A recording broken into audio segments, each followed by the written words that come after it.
Dans cette salle de réunion ce jeudi 18 juillet 2004 à Cotonou, les amis de Rotary Club Cotonou Centre. Ils sont à la 3e réunion de l'année rotarienne. Dans la salle, le gouverneur du district 9103 du Rotary International Spérongpé qui a honoré de sa présence cette réunion des membres de Rotary Club Cotonou Centre. C'est avec une grande joie qu'il est accueilli.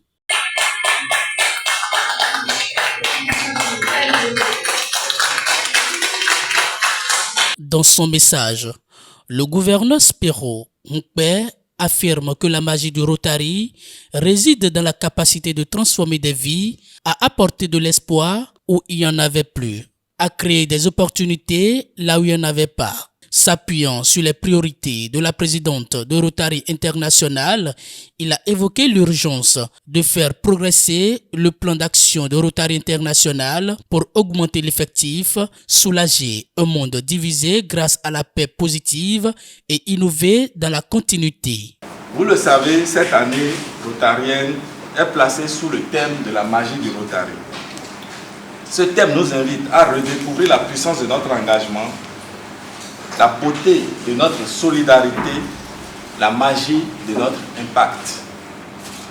Au niveau du district, nos orientations sont claires. Accroître l'effectif de 20% en impliquant davantage les membres dans les activités de leur club et en multipliant les clubs satellites hors des capitales pour renforcer notre présence. Augmenter les dons à la fondation et primer les champions de 2025. Ceux qui auront fait un don cumulé de $2025 US durant cette année rotarienne. Il a également salué les efforts consentis par Rotary Club Cotonou Centre avant d'insister sur la nécessité d'une synergie d'action pour atteindre les objectifs escomptés. C'est au tour du président du club, Pierre Clissou, de rassurer le gouverneur de l'engagement des membres du bureau à contribuer à l'atteinte des objectifs de l'année rotarienne au niveau du district. Je sais que beaucoup d'amis sont fortement engagés dans les commissions au niveau du district et qui travaillent au-delà du club. C'est le lieu également de les remercier et devant le gouverneur. Merci à AG pour je dirais, son soutien nuit et jour, beaucoup de messages, beaucoup, je dirais, de conseils et d'orientations que nous essayons de suivre. Donc, on ne va pas tordre le cou à la tradition installée par le gouverneur.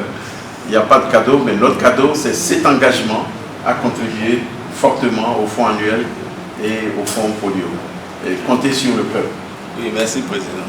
Je t'avoue que moi, je n'ai pas du tout douté que 100% des membres de Cotonou Centre seront un. Okay. Merci.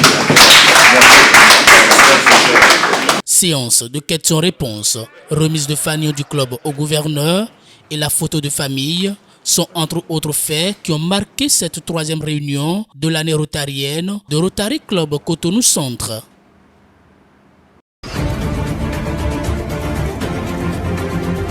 Je demande aux parents de faire une pause, aux étudiants, à ceux qui viennent d'avoir le bac fraîchement, d'aller faire une expérience en entreprise, selon leur propre désir, de choisir une entreprise et de faire une expérience pendant peut-être toute l'année, peut-être une formation professionnelle et voir ce qui se passe réellement dans les entreprises. Parce que vous allez remarquer que, en réalité, ceux qui sont en train de travailler et qui s'inscrivent dans les cours du soir ou des cours parallèles pour perfectionner ou pour avoir un diplôme supérieur, voyez que leur posture est différente, leur regard sur les réalités est différent. Donc, cette expérience, cette pause après le bac permet à l'enfant de toucher du doigt la réalité de l'administration, la réalité du métier. Ça peut être, il peut faire ça dans un métier qui l'intéresse, après il peut changer. Nous sommes dans un monde dynamique. Mais de toute façon, dans n'importe quel domaine, s'il prend cette pause une année là, parce que vous voyez avec moi qu'aujourd'hui, les gens sont très jeunes quand ils ont le bac. Ce n'est pas en notre temps où, bon, je dis notre temps, mais peut-être ceux qui sont plus, ils vont encore dire, mais de toute façon, nous on n'est plus adultes. avant d'avoir le bac. Mais aujourd'hui, maintenant, les enfants sont très jeunes, ils ont le bac, parfois même à 20 ans, parfois même moins de 20 ans. Et vous allez voir, 17 ans, 17 ans, 16 ans, ils ont le bac. Donc, pour dire qu'il peut prendre le temps de faire une pause, d'aller faire une immersion dans une entreprise pour toute l'année d'abord, avant de venir s'inscrire. Je vous assure, ça lui permet de voir clairement les choses et de choisir quelque chose qui va répondre vraiment à ses compétences. Parce que nous avons dit deux choses. Il y a la réalisation de soi, il y a gagner l'argent. Gagner l'argent aujourd'hui, nous savons que tout ce qui est lié à l'électronique, aux réseaux sociaux, apporte plus puisque les gens veulent, on est à l'ère de l'information où on veut parfaire notre image. Il y a cette question-là. Tout ce qui est électronique, tous les métiers liés à l'électronique donnent de l'argent. L'individu ou l'enfant peut choisir quelque chose qui donne de l'argent et en même temps faire quelque chose à côté qui lui permet de se réaliser. Parce que nous sommes dans un monde où actuellement ce n'est plus un seul métier qui va vous permettre de vous réaliser. Quand je vous dis de vous réaliser, c'est vous épanouir. Donc, même si vous avez un métier, nous sommes dans un monde où il faut fructifier les sources de revenus.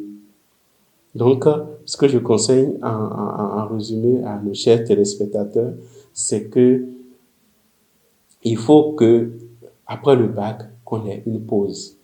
Une pause où on découvre, on fait une découverte d'un métier, on va dans une entreprise, on fait une formation professionnelle. On peut faire une formation professionnelle de 3 mois et rester dans une entreprise, voir les rouages de l'administration, voir comment fonctionne l'entreprise, voir tout ça. Et ça nous donne des idées pour dire, je veux ça ou je ne veux pas ça, ainsi de suite. Ça permet aussi de confronter ses compétences. Et après cette année-là, maintenant, l'enfant peut continuer à l'université, choisir réellement la filière. Ça lui permettra de voir clair, de choisir une filière qui correspond vraiment à ses aspirations. Je dis à tous ceux qui nous suivent que l'avenir se construit. L'avenir se construit. Mais ça ne se construit pas dans la pousse. Ça se construit dans la patience, dans l'intelligence et dans la délicatesse. N'ayez pas l'impression que vous êtes en train de perdre du temps. Prenez le temps de construire votre avenir. C'est ça l'essentiel. Prenez le temps de construire votre avenir pour jouir pleinement de votre métier, de votre vie après. Donc, 1 an, 2 ans, prendre pour faire expérience permet de découvrir, permet de réorganiser les choses dans son esprit et permet de prendre un élan plus fort et plus vrai. C'est une bonne chose parce que ça va nous permettre de vite liquider les corps. Ça va réduire aussi le coût, les charges. Mais il y a des réalités que le gouvernement doit revoir dans sa décision. Des réalités parce qu'il faut chercher aussi la cause. Parce qu'on dit les corps délaissés, les corps délaissés. Quel parent peut vouloir délaisser le corps de son enfant, de son frère, de sa soeur, de son père? Non. L'État doit chercher la cause de pourquoi les corps duent à la morgue. Quand déjà le malade à l'hôpital, les frais médicaux, l'hôpital exige qu'il faut rembourser avant de libérer le corps. Je pense que c'est une très bonne chose, puisque le Béninois a l'habitude de conserver des corps pendant des années avant de les enterrer, ce qui n'est pas du tout bon. Quand on parle d'un corps, c'est quelque chose qui est déjà gâté. Je pense que les 1 mois qu'on a donné pour enterrer les corps, c'est déjà bon. Si c'était moi, j'allais même donner 2 semaines. Bon, le secteur funéraire, vraiment, il faut féliciter le gouvernement pour ça. Quand on fait ce qui est bon, il faut féliciter. Même si on n'est pas dans le système pour avoir des milliards pour bien vivre. Et je crois que cette mesure, elle est bonne, dans la mesure où ce n'est pas bien que quand quelqu'un meurt, qu'on garde la personne 1 an, 2 ans. Ce n'est pas une bonne chose. C'est les vivants qui ont besoin de solidarité, de l'aide pour avoir une vie de qualité. pour avoir une vie de qualité humaine. Mais quand quelqu'un est fini, il faut le mettre sous la terre. C'est ce que le Seigneur nous a dit. Et c'est pourquoi nous, les musulmans, ça ne fait même pas 48 heures. Ça fait 48 heures quand c'est un grand cadre. Le corps passe le temps à la morgue. La morgue aussi est en train de fracturer le temps que le corps passe, si bien que ça devient un lourd charge pour les parents. Et quand l'État va décider d'enterrer ce corps-là, moi je me demande si ce n'est pas une perte pour l'État même, parce que les parents doivent à l'hôpital, les parents doivent à la morgue, et du coup l'État se lève, prend ce corps et aller enterrer. Je pense que les 30 jours qu'on a donnés, c'est déjà vraiment suffisant. Puisque à quoi ça sert de conserver des corps pendant des mois? Bon, je pense que c'est de l'urgence, sinon puisque un mois c'est déjà bon pour enterrer son corps. Donc je crois que c'est une bonne mesure que le gouvernement a prise, seulement que je demande aux frères chrétiens qui vendent les tombeaux au cimetière à 500 000, 600 000, de baisser le prix, de baisser le coût. C'est pas bon. Il y a des familles chrétiennes qui n'ont pas les moyens pour payer une tombe à 500 000, 1 million. C'est pas bien. Le gouvernement n'a qu'à encore revoir cette réforme par rapport au prix dans les cimetières chrétiens. Si ce n'est pas le cas, que c'est le gouvernement qui ira chercher les corps dans ces structures privées. Le gouvernement ira chercher les corps sans indemniser ces sociétés privées, puisque les parents ont laissé les corps là et ils doivent à la morgue. C'est une société privée qui paie l'impôt, qui paie l'électricité. Maintenant, est-ce que l'État ira prendre ce corps là, aller enterrer sans indemniser ces sociétés privées? Donc, bon, je ne sais pas comment ils sont, quelles a été toutes les réflexions menées. Est-ce qu'ils ont fait une assise avec ces promoteurs privés de morgue? La seule doléance que je peux demander, c'est ceux qui étaient malades dans nos hôpitaux publics et aujourd'hui leurs parents ne sont plus et ils sont à la morgue dans les hôpitaux publics. Je voudrais demander au gouvernement de prendre des mesures sociales. C'est-à-dire, ces derniers-là, ils n'ont qu'à essayer de payer un forfait, on n'a qu'à essayer de réduire leur coût pour qu'ils retirent vite leur corps. Sinon que la décision, elle est bonne, mais le délai de 30 jours semble pour moi être court encore qu'on est en Afrique et il y a une réalité africaine chez nous. Quand c'est le fils aîné qui est peut-être en voyage ou en mission, qui doit descendre avant que le père, son père, sa mère, son enfant ne soient enterrés, il y a des réalités africaines. Donc pour moi, la décision elle est bonne, mais la durée elle est un peu courte.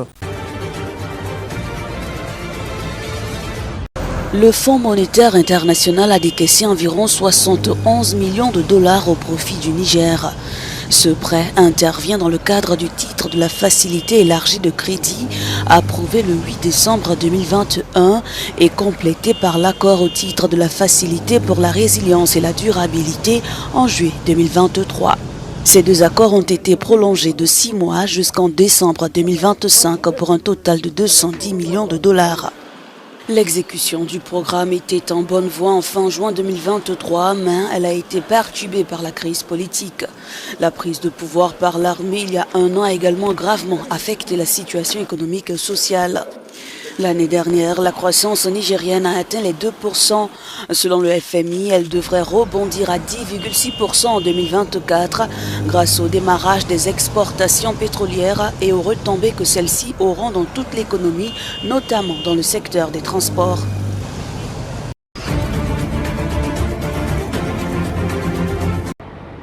Le porte-parole du Burkina Faso a annoncé mercredi que des ressortissants de ce pays ont été refoulés de la Côte d'Ivoire.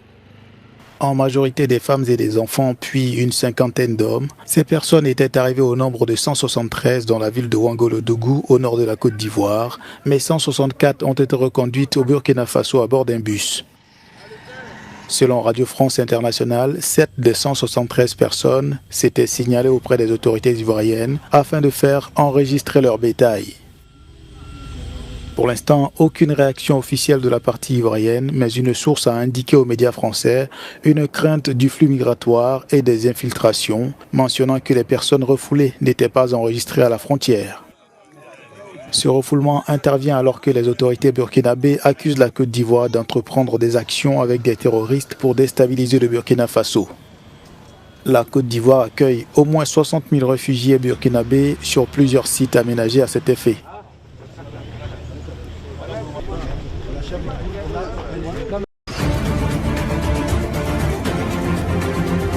Les États-Unis ont annoncé mercredi soir la prolongation d'une trêve humanitaire qui avait réduit les combats dans l'est de la République démocratique du Congo.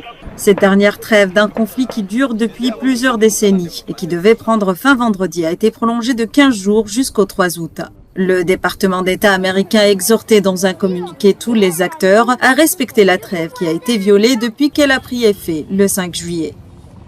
La violence et les violations des droits de l'homme continuent dans la province orientale du Nord Kivu, malgré des appels à l'arrêt des combats pour permettre aux personnes déplacées de rentrer chez elles.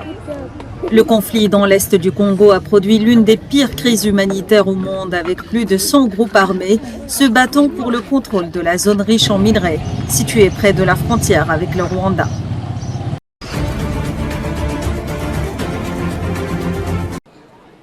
La police au Kenya a interdit indéfiniment les manifestations dans la capitale Nairobi jeudi, invoquant un manque de leadership pour garantir des protestations pacifiques.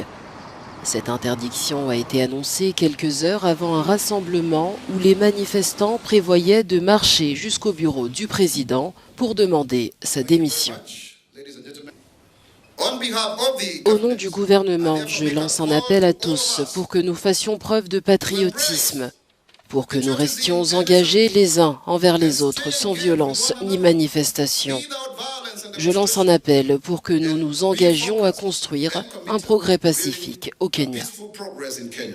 Par mesure de sécurité, les routes principales menant au bureau du président William Ruto ont été barricadées.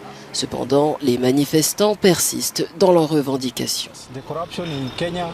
La corruption au Kenya est terminée et ces politiciens nous utilisent et ils se font payer. Nous n'avons pas besoin de corruption ici. Et comme vous pouvez le voir, la police est là, mais nous n'abandonnons pas, nous sommes toujours là. Le président devrait savoir que ses jours sont comptés et qu'il devrait démissionner. Nous, en tant que génération Z, nous ne céderons pas, nous nous battrons jusqu'au bout. Il est temps pour nous de faire en sorte que ce pays soit géré conformément à la Constitution. Nous continuerons notre lutte. Depuis le début des manifestations le 18 juin, le Kenya reste tendu avec une crise économique et une augmentation de la dette publique exacerbant les tensions sociales.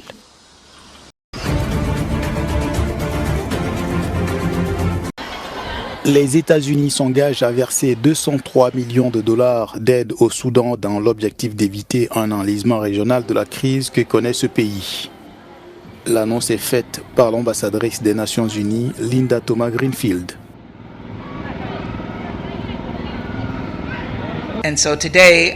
Aujourd'hui, je suis fier d'annoncer que l'Agence des États-Unis pour le développement international fournira 203 millions de dollars supplémentaires au peuple soudanais. Nous espérons que ce nouveau cycle d'aide servira d'appel à l'action pour d'autres. Les partenaires utiliseront ces fonds pour construire des nouveaux abris pour les réfugiés ou pour leur fournir une aide en espèces afin qu'ils puissent payer leur loyer, et ils aideront les enfants dont la vie a été bouleversée par le conflit à retourner à l'école. Ils fourniront une aide alimentaire d'urgence à ceux qui meurent de faim. Selon l'ONU, la guerre au Soudan a fait des milliers de morts avec au moins 9 millions de déplacés et la négociation s'impose. Comme vous le savez, l'envoyé personnel du secrétaire général s'efforce actuellement d'amener les parties belligérantes à s'asseoir à la table des négociations. Je demande à tous ceux qui ont de l'influence sur les belligérants de faire pression sur eux, de les inciter à s'asseoir à la table des négociations, car tant qu'ils ne le feront pas, le peuple soudanais continuera de souffrir. Il n'y a pas de solution militaire à cette situation. Les Nations Unies n'ont reçu que 6% des 2,7 milliards de dollars requis pour l'aide au Soudan.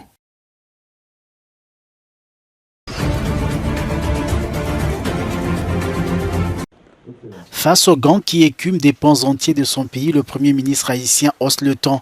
Mercredi, Gary Conille a appelé ses groupes armés à rendre leurs armes. « Déposez vos armes et reconnaissez l'autorité de l'État », a-t-il déclaré lors d'un discours à la télévision, alors que ces gangs ont le contrôle d'au moins 80% de Port-au-Prince. Dans la capitale, la vie s'est transformée en une bataille pour la survie, a reconnu le Premier ministre haïtien qui promet un retour à la normale. Cette sortie est intervenue au lendemain de l'arrivée d'un deuxième groupe de 200 policiers kényans. Il y a un mois déjà, un premier contingent de 200 policiers de ce pays d'Afrique de l'Est était déjà arrivé à Port-au-Prince.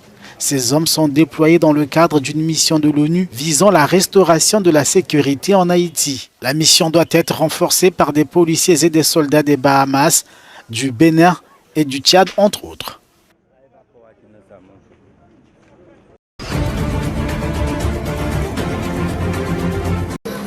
Pierre-Emerick Aubameyang a signé pour l'équipe saoudienne de Pro League d'Al-Qadisiyah pour un montant compris entre 9 et 10 millions d'euros. L'international gabonais a rejoint le golf après une année à l'Olympique de Marseille, au cours de laquelle il a marqué 30 buts avec l'équipe de Ligue 1, toutes compétitions confondues. Aubameyang est devenu le meilleur buteur de l'histoire de l'UEFA Europa League avec 31 buts. Le joueur de 35 ans devrait gagner 20 millions d'euros par saison avec son nouveau club. Dans la foulée, la cité phocéenne a accueilli l'anglais Mason Greenwood. L'attaquant s'est officiellement engagé avec l'Olympique de Marseille en provenance de Manchester United. La venue du joueur de 22 ans qui portera le numéro 10 avec l'OM cette saison avait créé la polémique à cause d'une affaire de violence conjugale.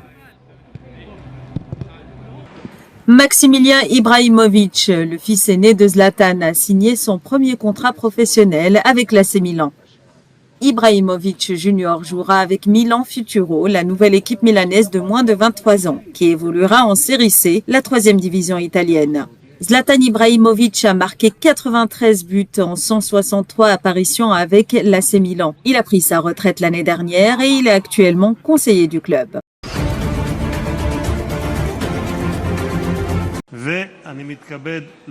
En guerre depuis le 7 octobre, le Hamas et Israël veulent fumer le calumet de la paix. Les belligérants ont engagé des pourparlers pouvant aider à enterrer la hache de guerre. Malgré les opérations militaires de Tzahal à Gaza, une délégation israélienne est arrivée en Égypte mercredi pour la poursuite des négociations avec le Hamas. Israël et le Hamas sont actuellement engagés dans les pourparlers les plus importants de ces derniers mois. Ils visent à mettre un terme au combat dévastateur en cours à Gaza et à obtenir la libération d'environ 120 otages. Ces pourparlers ont été mis à l'épreuve ce week-end lorsqu'Israël a ciblé Mohamed Deif, le commandant militaire du Hamas à Gaza, visé par une frappe massive. Le sort de Deif reste inconnu. Malgré la frappe, le Hamas a déclaré qu'il poursuivait les pourparlers. Des signes de progrès ont été observés mercredi. Des responsables égyptiens ont affirmé à la paix qu'une délégation israélienne était arrivée au Caire pour poursuivre les discussions. Le ministre israélien de la Défense, Yoav Gallant, a déclaré à son homologue américain que les combats avaient permis d'obtenir des conditions propices à la conclusion d'un accord. Les opérations de l'armée israélienne dans l'enclave palestinienne ont déjà coûté la vie à 38 600 personnes selon le ministère de la Santé du Hamas. À Gaza et en Israël, des voix appellent de plus en plus à la fin des hostilités et à la libération des otages.